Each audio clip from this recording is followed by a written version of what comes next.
Hi. Okay. So this video is around the hashtag occulty. So I stumbled on it the other day and undenied about whether to do anything about it. But what I thought was it did pose some interesting questions. I don't know if AI has been used to generate these questions, maybe. But it's an interesting exercise, an experiment. So, the first, I think there's 5 sections altogether, with multiple questions in each section. So the first one is about impact on community. So the questions are, what I'm going to do is read the questions and then just read my answers, fanning about. So, what is my personal reason, inspiration for sharing my practice online? I'm reading it off my laptop and recording on my phone because it's just a pain in the ass to set up my camera. What am I looking to achieve by participating, education, learning, or connections? How do I believe social media has impacted the witchcraft community as a whole? How do I think social platforms, TikTok, I hate that thing, I don't go anywhere near it, Instagram, use occasionally, YouTube, my favourite, have impacted education, sharing information, and has consuming witchcraft content become a substitute for practice? Interesting questions. So I'm just going to read what because I've already put this on a blog. If you go to everythingismagic.weebly.com, frantic scribblings. There's also some really cool photos on there. Okay, so boom. My practice is multifaceted. After all, everything is magic. For me, it's not just something I do, it's how I live. And in spite of being caught up in the webs of the societal matrix at times in my life, I've always embodied a different way of thinking, feeling, being. And I'm blessed to now be with someone who holds that space for me and vice versa. I find that very important because people that I couldn't do this work. I couldn't. With any other person that I'd been with, could not do that work. Even having a yoga practice with someone who doesn't do that is just almost impossible. Luckily, I'm a Leo, so I'd fucking do it anyway. They can step over me and, call me names and all sorts. It's not going to fucking stop me. Anyway, so my craft has been one of decades. First trod on the path, well, actually, I think when I was a kid. Funny enough, my nickname was Witch. I used to be called a witch at school, and not in a... they were serious. So, obviously, they could see something that I was too scared to look at, because I was very scared to look at that aspect of myself when I was younger. I was in the broom closet for a very long time. So my craft has been one of decades, honing, evolving through the lenses of acting, which is excellent occult training, voice work, yoga, meditation, and then training to be a yoga and meditation teacher, soul level healing with soul realignment, sound therapy, trained with Tim Wheater. And then, the kind of pinnacle of that was, okay, cultist, witch. And it continues to evolve. It's not a static thing at all. The reason why I share online, so I tend to share slices rather than the whole picture, if that makes sense.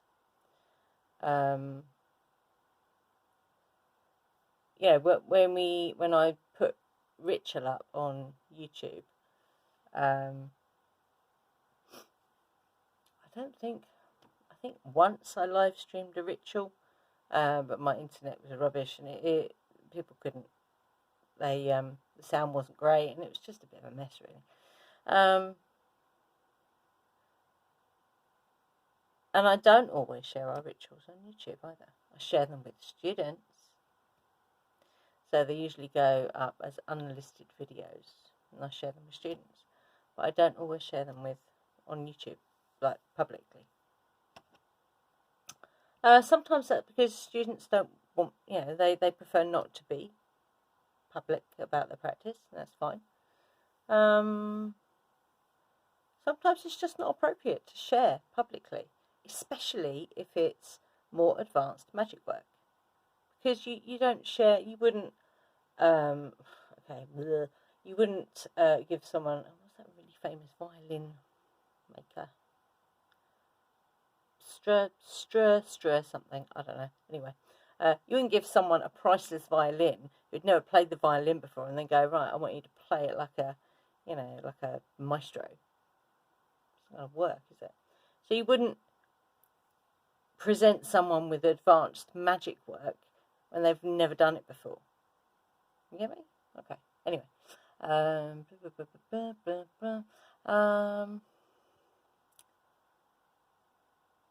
So yeah, I don't, because it's how we live. I'd be on the fucking laptop all the time, sharing my magic work. It's like, no, I'm not doing that.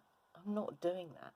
See, I come from an age, I'm older than I look, before the internet, before anything digital, even before telly. We didn't have a telly when I was a kid. There you go. Tells you something, doesn't it? So a long, long time ago, I was going to break into a song then, but I'm not going to, is when I began this journey. So, a very long time ago.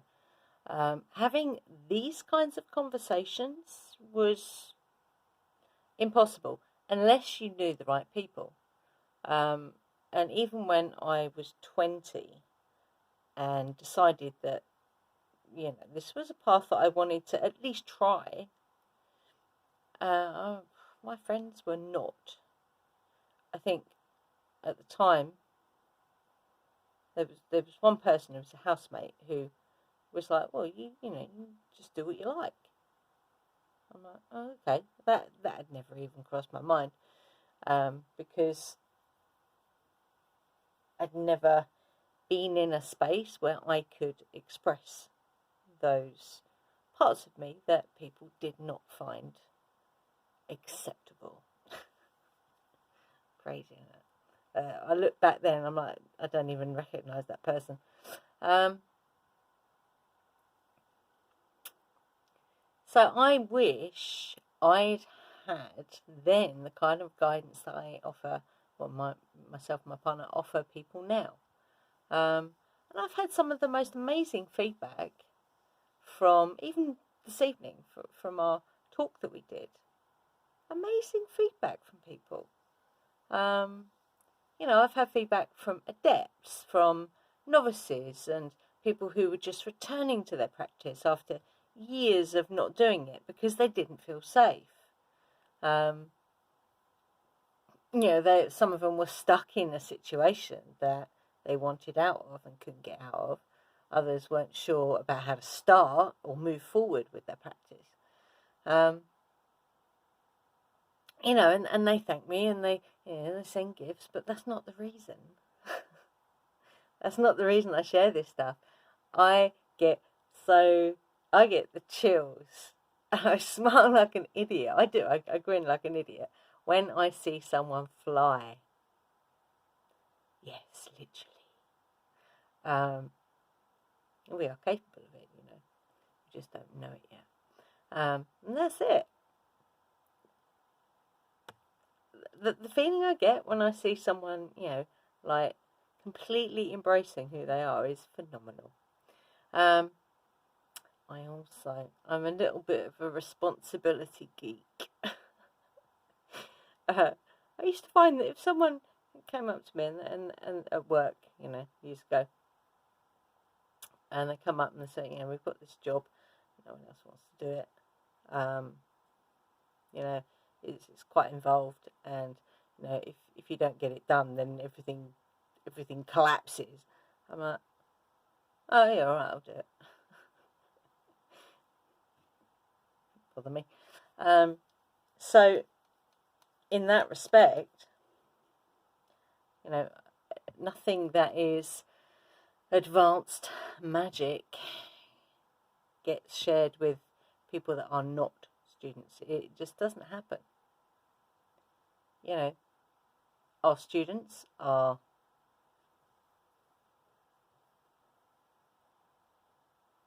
even then, you know, they're not, they're kind of broken in slowly, because if you've never done any kind of magic work before, you've got to feel safe doing it. It has to be the case. Anyway, I'm going off on one. I do love creating altars. There's something about it.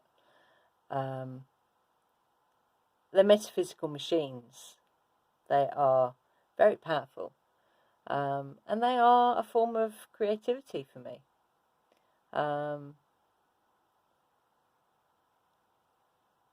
Sometimes I share, I don't know, sometimes I share the pictures.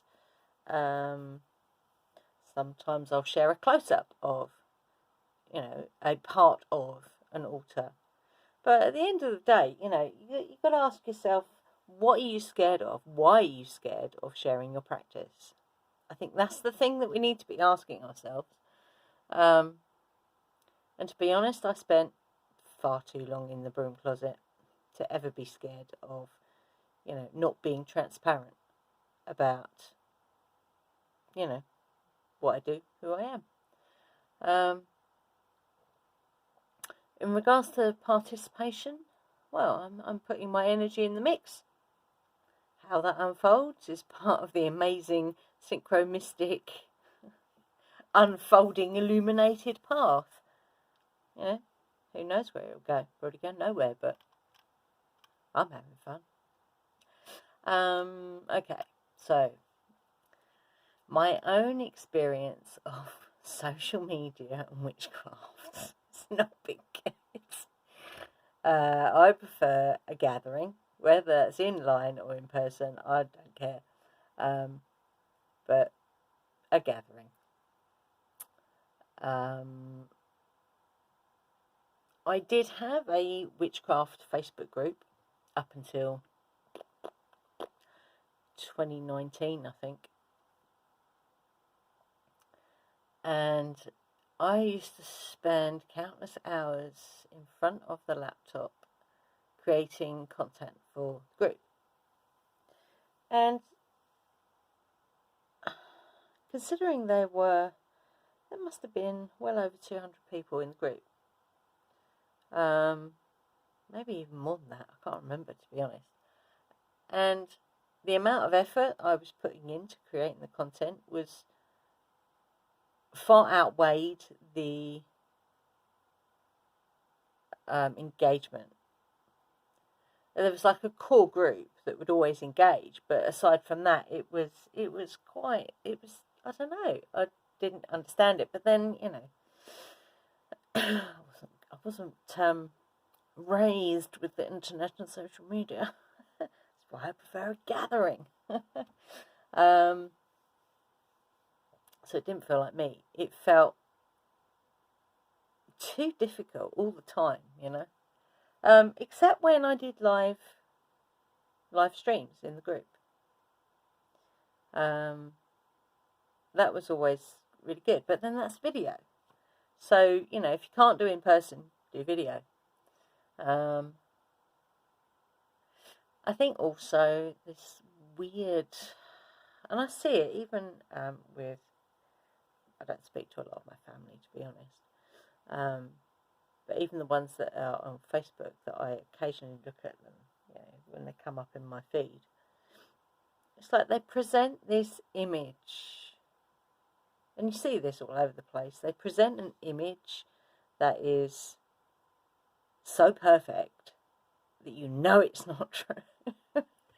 You just know it's not true, for fuck's sake. But social media, that's what it does. Let me move my keyboard. It fosters this weird. I'm just moving something so I can rest my arm on it. It fosters this like plastic, fantastic mentality that everything has to be perfect all the time. Everything has to always look like it's new. Everything has to always look like it's been, I don't know, it's devoid of any personality, you know. But if you've got the magical eyes to see, you'll see it, and you won't pay any attention, and that's that. Because I think what people want now, more than anything, in this process of evolution that we're going through, they want connections with actual people, actual connections. So I'm just reading. And not some vision of what the societal matrix deems as acceptable, because we know that's bullshit. And let the world see more of who you really are. Hence why I'm actually doing these questions, because I have an opinion. And I don't give a shit about sharing it. So I thought my cable had got crushed then. Anyway, okay.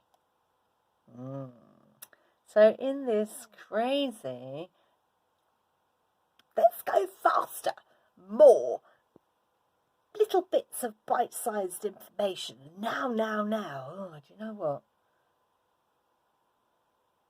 Just stop it. I say we go deeper. We don't do shorter videos, we do longer videos. We don't do shorter rituals, we do longer rituals. We go deeper. Yeah? Because then you get to experience what's underneath all that. And essentially, you know, if you are trying to connect with people, then you need to go deeper. Simple, really. Challenge the narrative. Let's break the programming and screw the fucking algorithm. Because that's bullshit as well. That's not people, is it? That's just someone sitting at a computer tapping in an equation. It's not people. That's just me. Rah! The scroll. Oh, God. If you've sat on a train recently or a bus, all you get is...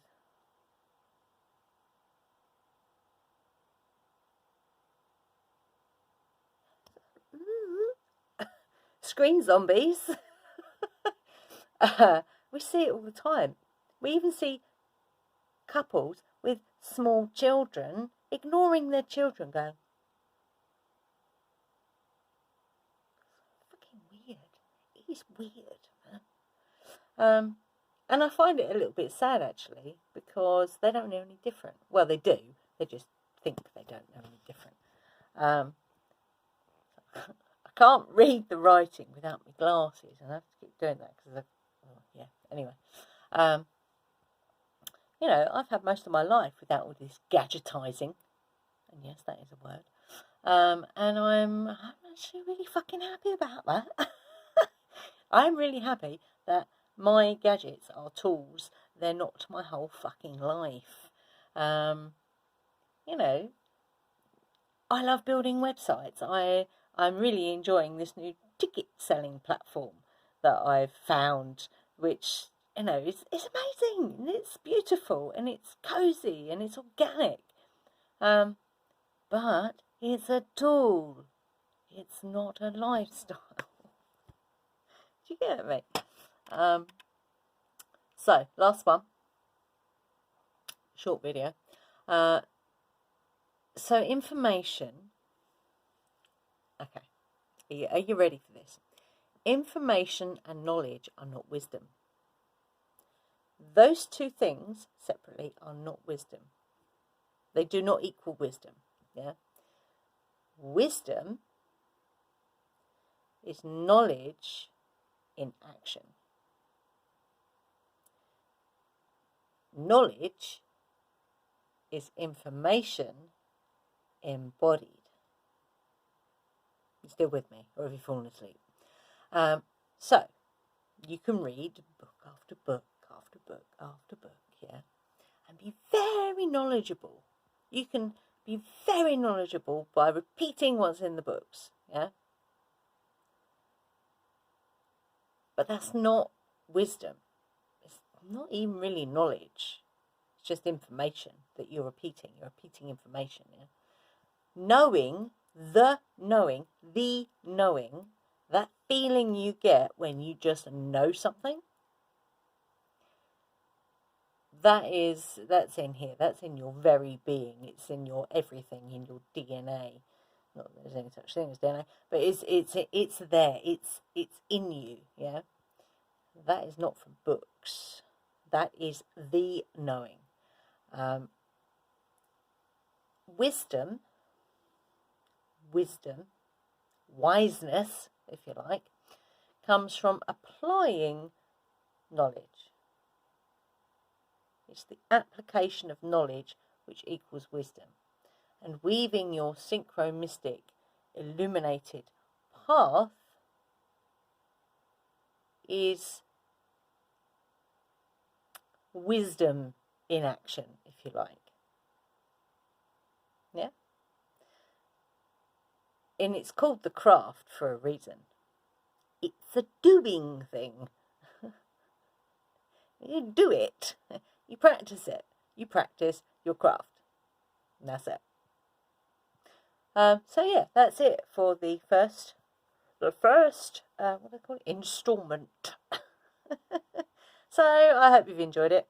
Have a little look at everything. It's magic.weebly.com. Pardon me, it's still kind of, because it was originally just a side website, but I'm actually making it our main website now. So yeah, see what you think.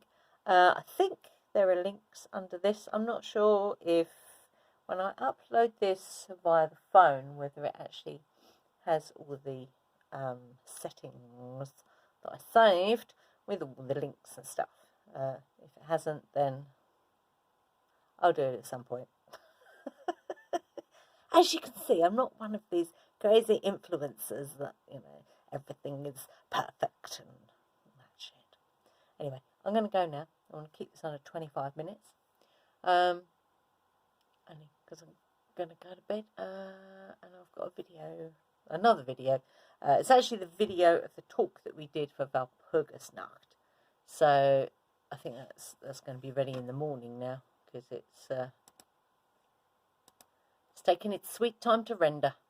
So that'll be up in the morning, or in a few hours' time. It's already morning. Anyway, I'm going to go. Yes, I hope you've enjoyed this. Do the usual things if you liked it, and if you didn't, get a taxi. Yeah, I'll see you in the next one. Blessings.